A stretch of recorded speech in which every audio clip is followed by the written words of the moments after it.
All right, let's talk about David Michael Brandon. There is a lot here to discuss and kind of just be aware of. And viewer discretion is advised with the details because I'm going to get somewhat graphic. So this is a teacher in the Jewell school district. If you don't know where Jewell is, that is a town that's located basically between Vernonia, Oregon and Seaside, Oregon. It's a very small town. The school campus actually holds the elementary school, the middle school, and the high school all on one campus. So that's a red flag. Let's see here. So Mr. Brandon was arrested and charged with 2 counts of third-degree rape and 2 counts of third-degree sodomy. He was only sentenced to 3 months in jail.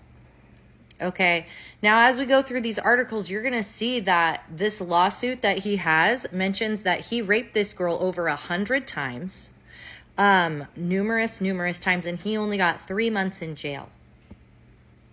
Harsher sentencing, longer sentencing, that's what you need, okay, because that's fucking insane. He recently violated his probation, and so now he's serving a 3-year prison sentence, and that's because he was selling drugs to students. That's what got him 3 years in prison, not raping a child hundreds of times. That got him 3 months.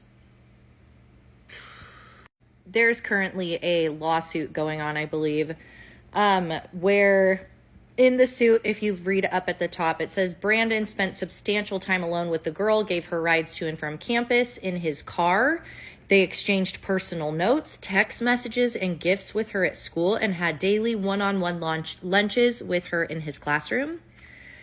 Now, here's the big problem, is that the school district and the superintendent was aware that this was going on because they hired a veteran mentor teacher, basically a consultant, to kind of mentor this teacher because he had inappropriate boundaries and he wasn't really, he didn't seem to be safe to be around students. So the district must have recognized something was wrong because it hired a retired teacher, right? Now, that retired teacher became concerned about what she witnessed and shared with administrators at least 5 or 6 separate reports outlining her concerns about his lack of judgment, his poor boundaries, his poor professionalism, and his danger to students. Okay? So she said this on numerous occasions, that this man is a danger to have around students because he doesn't understand professional boundaries and obviously probably body safety.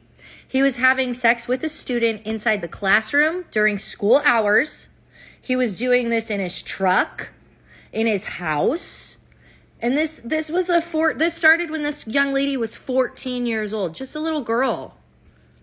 She also said she did not believe that he was safe to be teaching at the Jewell school, and she was concerned for the safety of the students.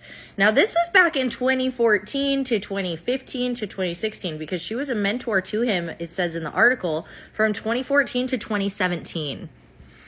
Oh, and he wasn't even licensed properly to be a certified teacher, just so you know. Here's the other thing. There was a maintenance worker that literally interrupted them having an intimate interaction in 2018 and 2019, reported it, and they did nothing. So this man was literally a danger to these kids this entire time. The school district obviously knew because the superintendent was aware. Now, you're also going to see that he was driving her to and from, and that school officials literally were watching him drive her off and on campus.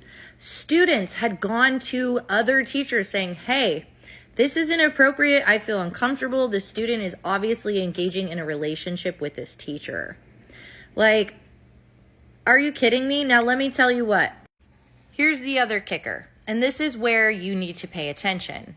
Because this was going on from 2016 to 2019 when he was working in this school, okay? This campus that holds elementary students, middle school students, and high school students, okay? Now, instead of having him fired and investigated and, turned him over to the authorities, the school quietly and the district quietly asked him to resign from his position. And then they transferred him to Napa school district and put him with children in an elementary school age. Like, fully knowing that he was a danger to children and a risk to the community. Are you fucking kidding me?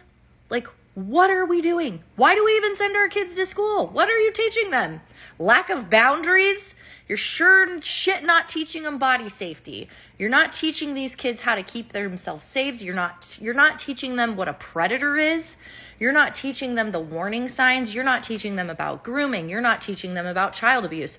What are you doing? You're just teaching them about ancient old facts that no one really gives a shit about anymore? Like, what is the purpose of sending kids to school? I thought it was to prepare them for society and adult lives and maybe getting a job or something like that. But this is not teaching them anything other than safety issues, okay? They're never going to trust anyone, especially adults. Like, we can do so much better than this. And here's the other thing, okay? This school was so concerned, they literally installed cameras and watched it all going on. Are you kidding me? Oh my God. So that is the story of Mr. David Michael Brandon, and that is how the Jewell School District, and I'm assuming maybe the Napa School District as well. I can't really tell you otherwise, because there's no freaking way that people did not know about this, that people were not aware that this was going on. And that is probably not his only victim. If we're being super honest, predators usually don't stick to one victim. So if you guys have any more information, any links, any information you want to share in my comment section, I've been taking notes. I've been trying to stay engaged with you guys. But if you have a story like this and you want to talk about it and you want to share, please go ahead and do so. This is a voice for all of you. Please cherish the children, which means to love and protect them.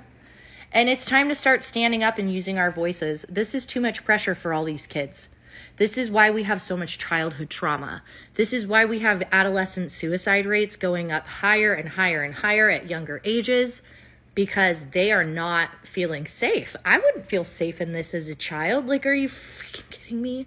Oh my God.